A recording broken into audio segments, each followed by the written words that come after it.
ونؤمن به ونتوكل عليه ونعوذ بالله من شرور أنفسنا ومن سيئات أعمالنا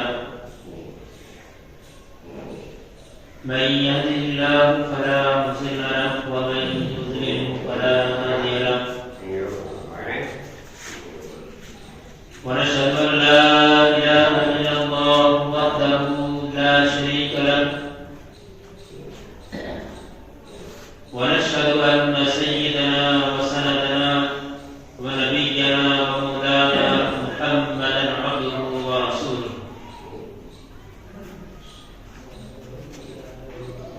صلى الله عليه وعلى آله وأصحابه وبارك وسلم تسليما كثيرا كثيرا. أما بعد فأعوذ بالله من الشيطان الرجيم. بسم الله الرحمن الرحيم. إذا الشمس كبرت وإذا النجوم انكدرت وإذا الجبال سيرت وإذا العشار عطلت وإذا الوحوش حشرت وإذا البحار سجرت وإذا النفوس زوجت وإذا الموءودة سئلت بأي ذنب قتلت. قال النبي صلى الله عليه وسلم: الكيس من دان نفسه وعمل لما بعد الموت، أو كما قال عليه الصلاة والسلام. قرآن کریم کے آخری پارے کی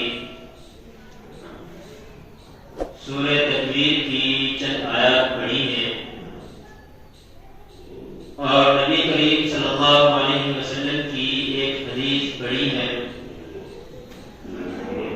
اللہ تعالیٰ سے دعا ہے کہ اللہ تبارک و تعالیٰ صحیح طرح سے بات کہنے کی، سننے کی، سمجھنے کی اور پھر ہم سب کو اس پر عمل کی توفیق نصیب فرمائے.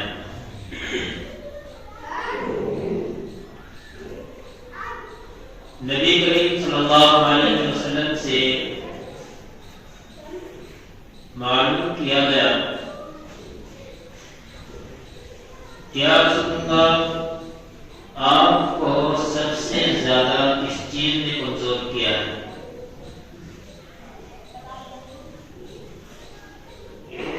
دوسری جانب نبی کریم صلی اللہ علیہ وسلم نے ارشاد فرمایا: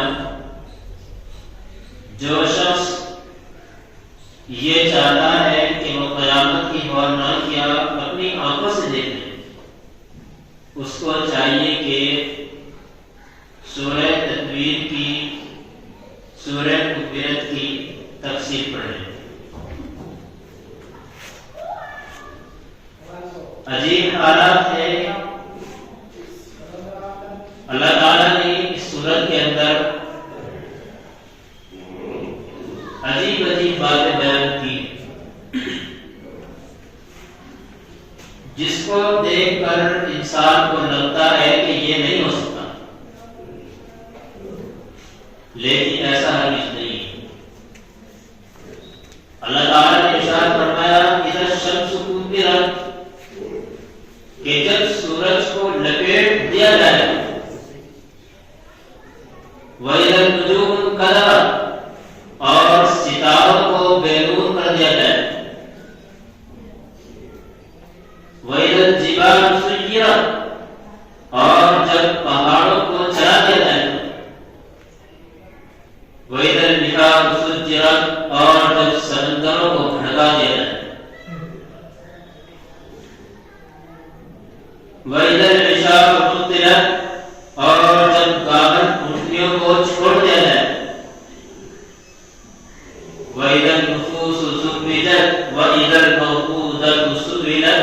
اللہ تعالیٰ ارشاد فرماتے ہیں: اور جب زندہ دفن کی ہوئی لڑکی کو کٹگرے میں کھڑا کر کے معلوم کیا جائے، اس سے سوال کیا جائے: بِأَيِّ ذَنبٍ قُتِلَتْ، کہ تجھ کو کس وجہ سے قتل کر دیا جائے. اللہ تعالیٰ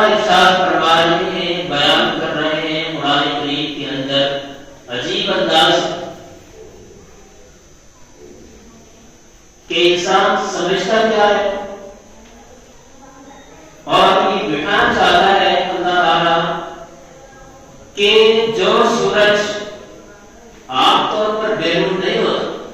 کبھی آپ نے دیکھا ہے کہ سورج ہے ایسا تو ہو سکتا ہے رات یہاں ہوئی تو یہاں سے سورج غائب ہو کر کے دوسری طرف چلا گیا, لیکن ایسا بالکل نہیں ہوا. آج تک دنیا کا ریکارڈ ہے جب سے اللہ تعالیٰ نے لاکھوں اربوں سال ہو گئے دنیا کو رہتے ہوئے بنے ہوئے, لیکن کبھی بھی سورج کے اندر کوئی اس طرح کی روشنی کی کمی نہیں.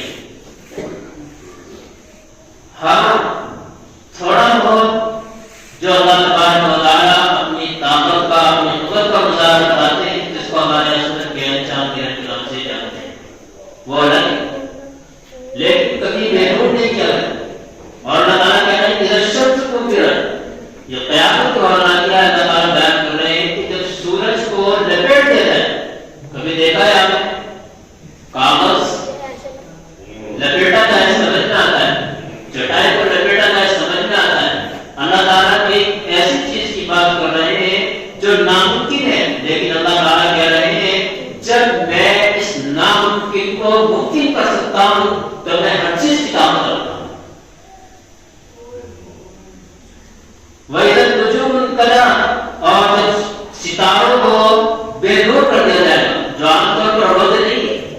وَإِذَا الْجِبَالُ سُيِّرَتْ, اور وہ پہاڑ جو اتنے سالوں سے لاکھوں سال سے اربوں سال سے اپنی جگہ پر رکھے ہوئے ہیں وہ کبھی سرد نہیں ہے. اللہ تعالیٰ کہہ رہا ہے ان کو چلا دیا جائے گا سُيِّرَتْ, جبکہ اپنی جگہ سے چلنا شروع ہو جائے. وَإِذَا الْعِشَارُ عُطِّلَتْ, اور اللہ تعالیٰ ارشاد فرما رہے ہیں عام طور پر عرب کے اندر چونکہ اونٹنی اور وہ اونٹنی جو گاگر ہوتی ہے اس کو چھوڑتے نہیں ہے, بلکہ اس کو بہت پیار سے اور اچھے غذا اس کو دی جاتی ہے, اس کو اس ٹائم پہ, اور اس کو سنبھال کر کے رکھا جاتا ہے کیونکہ وہ پیاری ہوتی ہے. تو اللہ تعالیٰ انہیں کی قرآن کیونکہ عرب میں اترا ہے, عرب میں نازل ہوا ہے, تو جو چیز ان کے پاس تھی انہیں کے حساب سے اللہ تعالیٰ مثال بیان کر رہے ہیں. وَإِذَا الْعِشَارُ عُطِّلَتْ, اور جب قیامت اٹھنے کو چھوڑ دیا جائے. یہ چیز انسان کے لیے ناممکن ہوتی ہے, لیکن قیامت کی ہولناکیاں ایسی ہولناکیاں ہوگی کہ اس کی وجہ سے چھوڑ دیا جائے. اللہ تعالیٰ یہ باتیں بیان کرنے کے بعد کہاں کیا بات چل رہی ہے, ادھر کیا بات چل رہی ہے, سورج, سمندر, چاند, ستارے, لیکن اتفاق سے یہ جب ٹاپک پڑھنا ہے تو آیت کریں وَإِذَا الْمَوْءُودَةُ سُئِلَتْ, جس وقت کے زندہ دفن کی گئی لڑکی کو اٹھا کر کے اس سے سوال کیا جائے. دنیا میں اگر کوئی کسی کے ساتھ ظلم ہو رہا, مثال کے طور پر کوئی کسی کو قتل کر دے تو اس کے وارثین کھڑے ہو جاتے ہیں کہ جی ایپلیکیشن لکھو, ہمارے بندے کو رات میں قتل کیا, تھانے میں دو, کورٹ میں دو, کچہری میں دو, جہاں تک بھی مسئلہ ہے اس کے لیے مقدمہ درج کیا جاتا ہے اور اس کے ساتھ لڑتے ہیں. اور کیس چلتے چلتے انسان کبھی ملا کبھی نہیں ملا. یہ دنیا ہے. اللہ تعالیٰ نے کہا ہے کہ یہ وہ لڑکی ہے کہ جس کا کیس کوئی لڑنے والا بچا ہی نہیں. وَإِذَا الْمَوْءُودَةُ سُئِلَتْ, کہ زندہ اس کو درگور کر دینا. اور دفن کرنے والا کون ہے؟ وہ باپ جو اگر اس کے پیر پر کبھی موٹر سائیکل کا پہیہ چڑھ جاتا, کوئی ٹکر مار کر اس کو بھاگ جاتا, یا کوئی اس کو تھپڑ مار دیتا, تو اسی بات سے یہ بات برداشت نہ ہوتی کہ میرے بچے کو چھیڑ.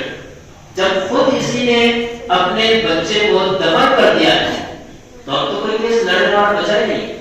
اللہ تعالیٰ کہہ رہے ہیں نہیں, یہ تمہارے عدالت ہے, تمہارے یہاں کوئی کیس لڑنے والا نہیں ہے, لیکن جو ذات چاند, سورج, ستاروں کو بیرون کر کے سمندروں کے اندر جو کہ کبھی آگ لگتی نہیں ہے اس کے اندر آگ لگا سکتی ہے, وہ اس بچی کو اٹھا کر کے کل قیامت کے دن تمہارے سامنے کھڑا کرے گا اور اس سے سوال کرے گا بِأَيِّ ذَنبٍ قُتِلَتْ, اے بچی بتا تجھے کس وجہ سے تصور کیا گیا ہے، کس وجہ سے یہ دفن کیا گیا ہے؟ بچے عرض کرے گی یا اللہ میرا گناہ کچھ نہیں، میرا گناہ تو صرف اتنا ہے کہ تو نے مجھے لڑکی بنایا۔ ان آیات سے پتہ چلتا ہے اور واقعات سے پتہ چلتا ہے اور بہت ساری آیات قرآن کریم کے اندر اس طرح کی، اگر اللہ تعالیٰ کو صرف معاف کرنا ہی ہوتا تو اللہ تبارک و تعالیٰ کو جہنم کا ذکر کرنے کی کیا ضرورت ہے؟ ہم کیا سمجھتے ہیں نماز پڑھے نہ پڑھے اللہ غفور رحیم ہے، شب قدر آئے گی، شب برات آئے گی، اللہ سے دعا مانگے معاف ہو جائے، اللہ غفور رحیم ہے۔ رمضان آیا روزے رکھے نہ رکھے، اگر رکھ دیے ثواب ملے گا، نہ رکھیں گے تو اللہ تعالیٰ غفور رحیم ہے، شب قدر میں معاف کر دے گا، رمضان میں معاف کر دے گا۔ لوگوں کے مال کو ہڑپ پڑ جائے، اگر دے دیا واپس تو ثواب ملے گا اور نہ دیا تو اللہ تعالیٰ معاف کر دے گا۔ لوگوں کی زمین جائیداد وراثت کو دبا چکے بالکل، اور سمجھتے کیا ہے کہ اگر ہم نے دنیا کے اندر ادا کر دیا تو ملے گا کچھ نہیں، زیادہ سے زیادہ اللہ تعالیٰ تھوڑا بہت ثواب دے دے گا، اور اگر نہ کیا اور اللہ تعالیٰ نے یہ اللہ تعالیٰ بہت بڑا غفور رحیم ہے، وہ ہمیں معاف کر دے گا۔ آج کل جس قدر ہم نے اللہ کے غفور رحیم ہونے کا سن رکھا ہے اور جس قدر اس کو غلط استعمال کیا جا رہا ہے اس کا اندازہ نہیں۔ اگر اللہ تبارک و تعالیٰ کو صرف معاف کرنا ہی ہوتا، جو بندہ نماز پڑھ رہا ہے، دوسری طرف اللہ تعالیٰ کا ارشاد فرماتے ہیں کہ کیا میں ان لوگوں کو جو نماز پڑھتے ہیں اور جو نماز نہیں پڑھتے میں ان کو برابر پڑھتا؟ ایسا نہیں، ہر ایک سے اس کے مطابق سوال کیا جائے گا۔ جب اللہ نے تجھے تندرستی دی ہے، تیرے اوپر لباس رکھا ہے اور تجھ کو سب کچھ اللہ تعالیٰ نے تجھے دے رکھا ہے، پھر تو اللہ تبارک و تعالیٰ کے ایک فرض کو ادا نہ کر سکتا تو اور کیا کرے؟ ہمارے دماغ میں خیال ہے پورے ہفتے دور گھماؤ پھرو، کھاؤ پیو موج اڑاؤ اور جمعے کو آ کر کے یا اللہ تیرے در پہ حاضر ہے، سارے گناہ یہاں سے معاف کرا کے پورے ہفتے کے قرض ختم کر کے چلے جائیں۔ یہ مسجد جمعے میرا عزیزو میرا مطلب کسی کے اوپر کام کرنے کا نہیں، خدا اپنے آپ کو سنبھالو، بہت خطرناک موڑ پر یہ دنیا چل رہی ہے۔ نبی کریم صلی اللہ علیہ وسلم نے حدیث بہت زبردست ہے، ارشاد فرمایا کہ اللہ تعالیٰ کا مغفرت کرنے کا انداز بہت عجیب ہوتا ہے۔ قرآن کریم میں ایک آیت ہے، اللہ تعالیٰ ارشاد فرماتے ہیں کہ جب جنتی جنت میں چلے جائیں گے اور جہنمی جہنم میں چلے جائیں گے، اللہ سب کی حفاظت فرمائے۔ تو آپ صلی اللہ علیہ وسلم نے ارشاد فرمایا کہ بھائی اس وقت میں جو جنت میں جانے والے ہوں گے یہ اپنے اپنے متعلقین کو، اپنے اپنے ریلیٹیو کو تلاش کریں گے۔ یار میں دنیا میں رہتا تھا، فلاں آدمی میرے ساتھ تھا، وہ مجھ سے ملاقات بھی کرنے کے لیے آتا تھا، میرے ساتھ کھانا پینا اٹھنا بیٹھنا بہت ساری باتیں اس کے ساتھ تھی، کہیں نظر نہیں آ رہا ہے کیونکہ اللہ تعالیٰ تو جنت میں ملاقات کرائے گا کسی سے کہ بھائی یہ آپ کے رشتے دار ہے، یہ کھلا ہے، یہ کھلا ہے۔ اسی طرح سب کا دیدار اللہ تبارک و تعالیٰ کرا دے گا، کیونکہ حدیث میں آتا ہے کہ اللہ تبارک و تعالیٰ نے جنتیوں کی جو مسحیں لگا رکھی ہوگی وہ اس طریقے پر ہوگی کہ ہر کوئی ایک دوسرے کو دیکھ رہا ہو، اور وہاں یہ نہیں ہے کہ بھائی پتہ نہیں کہاں ہوگا کیسے ہوگا، نہیں، ہر کوئی دور سے اس کو دیکھ کر کے پہچان لے کہ یہ میرا آدمی ہے، یہ میرے سے تعلق رکھنے والا ہے۔ تو آپ صلی اللہ علیہ وسلم نے ارشاد فرمایا اللہ تعالیٰ بخشش کے دروازے کھولے گا کہ ہاں بھائی جب تلاش کرنا اور نہیں ہے شاید جہنم میں، کیونکہ وہاں دو ہی درجے ہیں، جنت ہے یا جہنم، تو وہ شخص کہے گا یصلون معنا کہ یار وہ ہمارے ساتھ نماز پڑھتے ہیں، کئی مرتبہ اس طرح کا بڑا آدمی ہمارے ساتھ نماز پڑھتا تھا، وہ کہاں ہے جب جنت میں نظر نہیں آ رہا ہے، کیونکہ نبی کریم صلی اللہ علیہ وسلم نے ارشاد فرمایا ایک روزے کے فرق کہ بہت سے وہ حضرات ہیں جن کو رمضان میں بھوکا رہنے کے علاوہ کچھ ملتا ہی نہیں.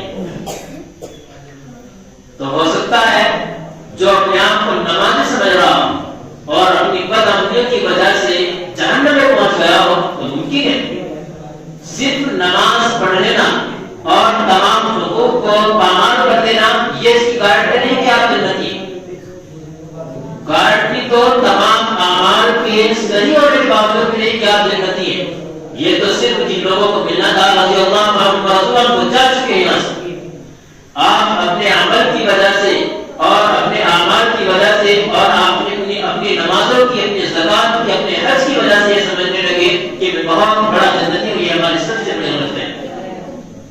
ہمیں تو صرف اللہ تعالیٰ سے رو رو کر کے راتوں کو اٹھ کر کے دعائیں مانگنی ہے کہ اللہ تیرے حکم کو ادا کرتے رہے اور تجھ سے مغفرت طلب کرتے تو ہمیں معاف کر دیں. یہ اسی وقت ممکن ہے جب آپ اللہ سے دعا کریں گے اور اس کے حقوق کو ادا کریں گے. انسانوں کے حقوق اللہ تبارک و تعالیٰ نے اپنے سے زیادہ رکھے ہیں. کبھی آپ یہ خیال کریں کہ اللہ تعالیٰ تو معاف کر دے گا لیکن اللہ تعالیٰ انسان کو حقوق معاف نہیں کرے گا. اللہ تعالیٰ پہلے کہے گا اس سے مل کر کس کا حق ہے ان سے بات کرو. اگر اس نے معاف کر دیا تو میں نے معاف کر دیا. یہ معاف نہیں کرتا تو میں نہیں معاف کر سکتا. میں بھی جہنم میں ڈالوں. تو عزیزو اس کا خیال رکھا کریں. یہ مسجدیں صرف جمعے کے لیے عید کے لیے بقرعید کے لیے نہیں بنائی گئی. یہ 5 وقتوں کی نماز کے لیے بنائی گئی. یہ بورڈ پر آپ دیکھ رہے ہیں یہ کچھ اعلان کرتی ہے. بسم اللہ کی بات سب سے پہلی آیت ہے ان الصلاۃ کانت علی المؤمنین کتابا موقوتا. کاش آپ لوگ بھی کچھ تھوڑی بہت عربی جانتے ہیں یا اس کو ٹرانسلیٹ کر کے دیکھ لینا. کہتی ہے کہ نماز مومنین پر 5 وقت میں یعنی اپنے وقت میں فرض کی گئی. یہ نہیں ہے کہ بھائی فجر کی ظہر میں پڑھ لی, ظہر کی اثر میں پڑھ لی, اثر کی مغرب میں پڑھ لی, آج بازار میں تھا, آج پڑھنا تھا, آج پڑھنا تھا, ٹائم نہیں ملا, لکھ کر کے گھما رکھا ہے نماز. خدا نے ایسا نہ کیا کرے. اپنی نمازوں کی حفاظت کرے, اپنے حقوق کی حفاظت کرے, اپنے گھر والوں کی حفاظت کرے. جب آپ اللہ کے حق کو اس کے ڈر کی وجہ سے ادا کرنے والے بنیں گے تو انشاءاللہ آپ دنیا کے اندر بھی کامیاب ہوں گے اور آخرت کے اندر تو آپ کامیاب ہو جائیں. اللہ تعالیٰ ہمیں سمجھ کی اور عمل کی توفیق